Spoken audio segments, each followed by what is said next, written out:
Hello guys, welcome back to my channel. So ಇವತ್ತಿನ ಈ ವಿಡಿಯೋದಲ್ಲಿ ನಾವು ಮೋಕ್ಷಿತಾ ಅವ್ರಿಗೂ ಕೂಡ ವಿಶ್ ಮಾಡೋಣ. ಎಲ್ರಿಗೂ ವಿಶ್ ಮಾಡಿದ್ವಿ, ಹಾಗೆ ಇವ್ರಿಗೂ ಕೂಡ ವಿಶ್ ಮಾಡೋಣ. ಯಾಕೆ ಅಂತ ಹೇಳಿದರೆ, ಮೊದಲನೇದಾಗಿ ಇವರು ಫಿನಾಲೆಯನ್ನು ತಲುಪಿದ್ದಾರೆ. ಇಷ್ಟು ಸೀಸನ್ಗಳಲ್ಲಿ ನೋಡಿದ್ರೆ ಒಬ್ಬರು ಫೀಮೇಲ್ ಕಂಟೆಸ್ಟೆಂಟು ವಿನ್ ಆಗಿ ಬಂದಿರೋದು. ಹಾಗಾಗಿ ಈ ಸೀಸನಲ್ಲೂ ಕೂಡ ಇಬ್ಬರು ಫಿನಾಲೆಗೆ ರೀಚ್ ಆಗಿದ್ದಾರೆ. ಯಾರು ಅಂತ ಹೇಳಿದ್ರೆ ಭವ್ಯಗೌಡ ಅವರು ಮತ್ತು ಮೋಕ್ಷಿತಾ ಅವರು ರೀಚ್ ಆಗಿದ್ದಾರೆ. ಸೊ ಇವರಿಬ್ಬರಲ್ಲಿ ಯಾರಾದರೂ ಒಬ್ರು ಗೆದ್ದು ಬರಲಿ ಅನ್ನೋ ಒಂದು ಆಸೆ.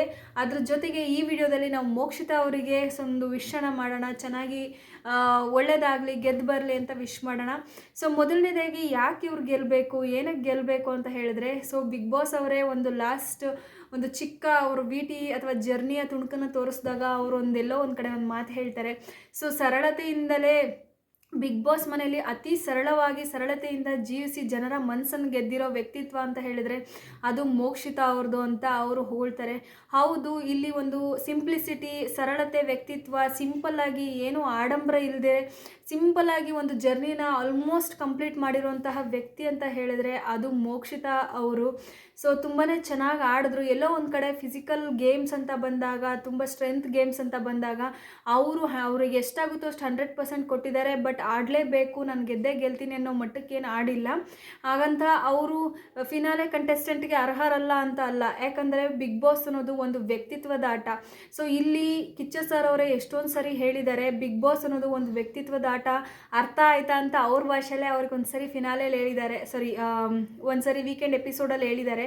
ಯಾಕೆ ಅಂತ ಹೇಳಿದ್ರೆ, ಇಲ್ಲಿ ಕಂಟೆಸ್ಟೆಂಟ್ಗಳು ಅನ್ಕೋಬಾರ್ದು ಗೇಮ್ ಅಂತ ಬಂದಾಗ ನಾನು ಎದ್ನೋ ಬಿದ್ನೋ ಹೊಡೆದೋ ಬಡ್ದೋ ಹೆಂಗಂದ್ರಂಗೆ ಆಡಿ ಗೆದ್ದರೆ ನಾನು ಬಿಗ್ ಬಾಸ್ ಗೆಲ್ತೀನಿ ಅನ್ನೋ ತಪ್ಪು ಕಲ್ಪನೆಯನ್ನು ತೆಗೆದು ಹಾಕಬೇಕು. ಇದು ಬಂದ್ಬಿಟ್ಟು ವ್ಯಕ್ತಿತ್ವದ ಆಟ. ಯಾವ ಪರಿಸ್ಥಿತಿಲಿ ನಾವು ಯಾವ ಥರ ಡಿಸಿಷನ್ಸ್ ತೊಗೋತೀವಿ, ಯಾವ ಥರ ನಮ್ಮ ವ್ಯಕ್ತಿತ್ವನ ನಾವು ರೆಪ್ರೆಸೆಂಟ್ ಮಾಡ್ತೀವಿ ಜನಗಳ ಮುಂದೆ, ಯಾವ ಥರ ಒಪಿನಿಯನ್ನ ಕೊಡ್ತೀವಿ, ಯಾವ ಥರ ನಮ್ಮ ಒಳ್ಳೆತನ, ನಮ್ಮ ವ್ಯಕ್ತಿತ್ವದ ಮುಖಾಂತರ ನಾವು ಆಟ ಆಡ್ತೀವಿ ಅನ್ನೋದು ಇಲ್ಲಿ ತುಂಬ ಇಂಪಾರ್ಟೆಂಟ್ ಆಗಿರುತ್ತೆ.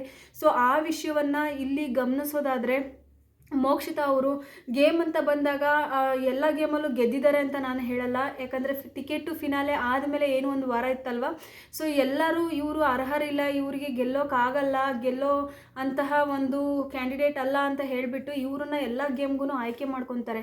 ಬಟ್ ಆ ಒಂದು ವೀಕಲ್ಲಿ ಅವರು ಸಿಕ್ಕಾಪಟ್ಟೆ ಒಳ್ಳೆ ಪರ್ಫಾರ್ಮೆನ್ಸ್ ಕೊಟ್ಟು ನನಗೂ ಆಡೋ ಯೋಗ್ಯತೆ ಇದೆ, ನಾನು ಆಡಬಲ್ಲೆ ಅಂತ ಹೇಳ್ಬಿಟ್ಟು ಇಡೀ ಕರ್ನಾಟಕ, ಇಡೀ ಜನತೆಗೆ ಅವ್ರು ತೋರಿಸ್ಕೊಡ್ತಾರೆ. ಸೊ ಅದ್ರ ಮುಖಾಂತರ ಗೊತ್ತಾಗುತ್ತೆ ಒಬ್ಬರು ಮನ್ಸು ಮಾಡಿದ್ರೆ ಯಾವ ಆಟ ಬೇಕಾದರೂ ಆಡಬಹುದು ಅಂತ ಹೇಳ್ಬಿಟ್ಟು, ಎಷ್ಟು ಕಷ್ಟದ ಆಟ ಬೇಕಾದರೂ ಆಡಬಹುದು ಅಂತ. ಸೊ ಇಲ್ಲಿ ಯಾಕೆ ಮೋಕ್ಷಿತಾ ಅವ್ರು ಗೆಲ್ಲಬೇಕು ಅನ್ನೋದಾದರೆ, ಮೊದಲನೇದಾಗಿ ಇತ್ತೀಚಿನ ದಿನಗಳಲ್ಲಿ ಜನಸಂಖ್ಯೆ ಹೆಚ್ಚಾಗ್ತಿದೆ, ಅದ್ರ ಜೊತೆ ಅನಾಥಾಶ್ರಮಗಳು ಹೆಚ್ಚಾಗ್ತಾ ಇದೆ. ಅದು ನಮ್ಮೆಲ್ರಿಗೂ ಗೊತ್ತು. ಯಾಕೆ ಅಂತ ಹೇಳಿದರೆ, ಸುಮಾರು ಜನ ಚೆನ್ನಾಗಿರೋ ಅಂದರೆ ಕಣ್ಣು, ಕೈ, ಬಾಯಿ, ಕಾಲು ಎಲ್ಲ ಚೆನ್ನಾಗಿರೋ ತಂದೆ ತಾಯಿಗಳನ್ನೇ ಅನಾಥಾಶ್ರಮದಲ್ಲಿ ಬಿಡ್ತಾ ಇದ್ದಾರೆ. ಸೊ ಅಂಥ ಒಂದು ಇವಾಗ ಕಾಲ ಬರ್ತಾ ಇದೆ.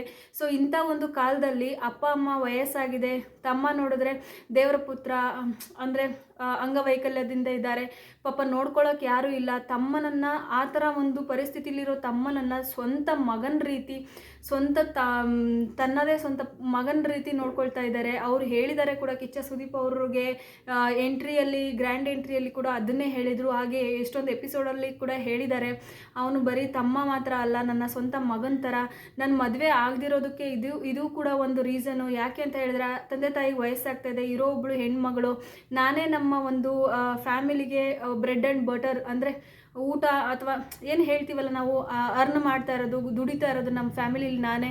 ಹಾಗಾಗಿ ನಾನು ಮದುವೆ ಆಗಿ ಹೋದರೆ ನನಗೆ ಸಿಗುವಂತಹ ಗಂಡ ಬಂದುಬಿಟ್ಟು ನನ್ನ ಫ್ಯಾಮಿಲಿನ ಅದೇ ರೀತಿ ನೋಡ್ಕೊಳ್ತಾನ ಅಥವಾ ನೋಡ್ಕೊಳ್ಳಿಕ್ಕೆ ಬಿಡ್ತಾನ, ಅಥವಾ ನನ್ನ ತಮ್ಮನನ್ನು ಈ ಒಂದು ಪರಿಸ್ಥಿತಿಲಿ ಅಕ್ಸೆಪ್ಟ್ ಮಾಡ್ತಾನ, ನೋಡ್ಕೊಳ್ತಾನ ಅನ್ನೋದು ಒಂದು ದೊಡ್ಡ ಅವರಿಗೆ ಡೌಟು, ಕ್ವೆಶನು ಆಗಿರುತ್ತೆ. ಸೊ ಈ ಕಾರಣದಿಂದ ಅವರು ತಮ್ಮ ಮದುವೆನ ಮುಂದೂಡ್ತಾ ಬರ್ತಾರೆ. ಸೊ ಇಂಥ ಒಂದು ಹೆಣ್ಮಗು ಸುಮಾರು ಜನ ಇದ್ದಾರೆ ಪ್ರಪಂಚದಲ್ಲಿ. ನಮಗೆ ಈ ಒಂದು ಶೋ ಮುಖಾಂತರ ಇವ್ರು ಕಾಣಿಸ್ತಾ ಇದ್ದಾರೆ ಹೊರತು, ಸುಮಾರು ಜನ ಹೆಣ್ಮಕ್ಳು ಒಬ್ಬರೇ ಈ ಸಮಾಜದಲ್ಲಿ ಎಷ್ಟೊಂದು ಹೋರಾಟಗಳು ಮಾಡ್ತಾ ತಮ್ಮ ಇಡೀ ಫ್ಯಾಮಿಲಿನ ನೋಡ್ಕೊಳ್ತಾ ಇದ್ದಾರೆ, ತುಂಬ ಕಷ್ಟ ಬೀಳ್ತಾ ಇದ್ದಾರೆ. ಸೊ ಅದು ಎಲ್ಲ ಒಂದು ಹೆಣ್ಮಕ್ಳ ಒಂದು ಪ್ರತಿರೂಪ, ಅಥವಾ ಏನು ಹೇಳ್ತಾರೆ, ಇವರು ಒಂಥರ ಅದನ್ನು ತೋರಿಸ್ತಾ ಇದ್ದಾರೆ, ಹೆಣ್ಮಕ್ಳು ಮಾಡ್ಬೋದು, ನೋಡ್ಕೋಬೋದು ಫ್ಯಾಮಿಲಿನ ಅಂತ ಹೇಳ್ಬಿಟ್ಟು. ಸೊ ಈ ಒಂದು ಇದನ್ನೆಲ್ಲ ನೋಡಿದ್ರೆ, ಒಂದು ಹೆಣ್ಣಾಗಿ ಇಷ್ಟು ಧೈರ್ಯ ಕೆಡದೆ, ಇಷ್ಟು ಧೈರ್ಯವಾಗಿ ಇಡೀ ಫ್ಯಾಮಿಲಿನ ನೋಡ್ಕೊಳ್ಳೋದಿರ್ಬೋದು, ಇಡೀ ಫ್ಯಾಮಿಲಿ ಭಾರವನ್ನು ತನ್ನ ಮೇಲೆ ಹಾಕ್ಕೊಂಡು ಜೀವನ ಸಾಗಿಸೋದಿರ್ಬೋದು, ಅದು ಈಸಿ ಮಾತಲ್ಲ. ಸೊ ಇಂಥ ಒಂದು ಹೆಣ್ಮಗುಗೆ ನಿಜವಾಗ್ಲೂ ಒಂದು ಪ್ರಶಂಸೆ ಬರಬೇಕು, ನಿಜವಾಗ್ಲೂ ಒಂದು ಒಳ್ಳೆ ಗೆಲುವು ಸಿಗಬೇಕು ಅನ್ನೋದು ನಮ್ಮ ಆಸೆ. ನಿಮಗೇನು ಅನಿಸುತ್ತೆ ಅದನ್ನು ನಿಮ್ಮ ಒಪಿನಿಯನ್ನ ತಿಳಿಸಿ, ಕಮೆಂಟ್ ಮುಖಾಂತರ ತಿಳಿಸಿ. ಇನ್ನೊಂದೇನು ಗೊತ್ತಾ, ಇಲ್ಲಿ ಬರೀ ಗೇಮ್ ಅಂತ ನಾನು ಮಾತಾಡ್ತಾ ಇಲ್ಲ, ವ್ಯಕ್ತಿತ್ವ ಅಂತ ಮಾತಾಡ್ತಾ ಇಲ್ಲ. ಸೊ ಎಲ್ಲೋ ಒಂದು ಕಡೆ ನೀವು ಇಡೀ ಸೀಸನ್ನ ನೋಡ್ಕೊತಾ ಬಂದರೆ, ಸೊ ಇವರು ತಮ್ಗೇನು ಅನಿಸುತ್ತೋ ಅದನ್ನು ಹಾನೆಸ್ಟಾಗಿ ಹೇಳಿದ್ದಾರೆ. ಎಲ್ಲೂ ಗೇಮ್ಗೋಸ್ಕರ ಆಗಲಿ ಅಥವಾ ಗೇಮ್ನ ಗೆಲ್ಲೋದಕ್ಕೋಸ್ಕರ ಆಗಲಿ ಮೋಸ ಮಾಡಿಲ್ಲ, ಮತ್ತು ತಪ್ಪಾಗಿ ಆಟ ಆಡಿಲ್ಲ, ಅಥವಾ ಕೆಟ್ಟದಾಗ ಆಟ ಆಡಿಲ್ಲ, ಅಥವಾ ಯಾರನ್ನೋ ಇಂಪ್ರೆಸ್ ಮಾಡಲಿಕ್ಕೆ ಯಾರಿಂದನೂ ಹೋಗಿಲ್ಲ, ಅಥವಾ ಯಾರಿಗೂ ಬಕೆಟ್ ಹಿಡ್ದಿಲ್ಲ. ಏನು ಅನಿಸುತ್ತೋ ಅದನ್ನು ಹೇಳಿದ್ದಾರೆ. ಎಲ್ಲೋ ಒಂದು ಕಡೆ ಹೌದು, ತುಂಬ ದಿನಗಳನ್ನ ಅಂದರೆ ತುಂಬ ದಿನ ಬಿಟ್ಟು ಫ್ಯಾಮಿಲಿಯಿಂದ ದೂರ ಇದ್ದು ಬಿಗ್ ಬಾಸ್ ಮನೆ ಒಳಗಡೆ ಇರ್ತಾರೆ. ಯಾರೋ ಒಬ್ರು ಜೊತೆಗೆ ಬೇಕು, ಅಣ್ಣನೋ ತಮ್ಮನೋ ಆ ಭಾವನೆಯಲ್ಲಿ ಒಬ್ರು ಜೊತೆಗೆ ಇರ್ತಾರೆ. ಅಲ್ಲಿ ಒಂದು ಜಗಳ ಆಗುತ್ತೆ, ಸಾಮಾನ್ಯ. ಯಾಕಂದರೆ ಗೇಮ್ ಅಂತ ಬಂದಾಗ ಅವ್ರ ಜೊತೆಗೆ ಆಡಬೇಕು, ಸಂಬಂಧ ಅಂತ ಬಂದಾಗ ಅವ್ರ ಜೊತೆಗೆ ಅಣ್ಣ ತಂಗಿ ಏನೋ ಸಂಬಂಧ ಕಲಿಸ್ಕೋಬೇಕು.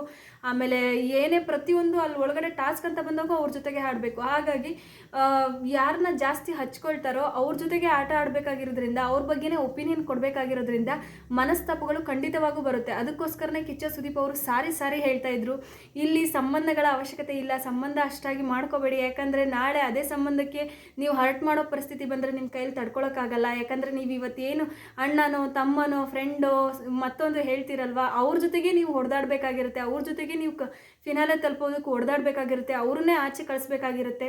ಸೊ ಹಾಗಾಗಿ ಸ್ವಲ್ಪ ಇದರಲ್ಲಿ ಇರಿ ಅಂತ ಹೇಳ್ಬಿಟ್ಟು ಅವರು ಕೂಡ ಹೇಳ್ತಾರೆ.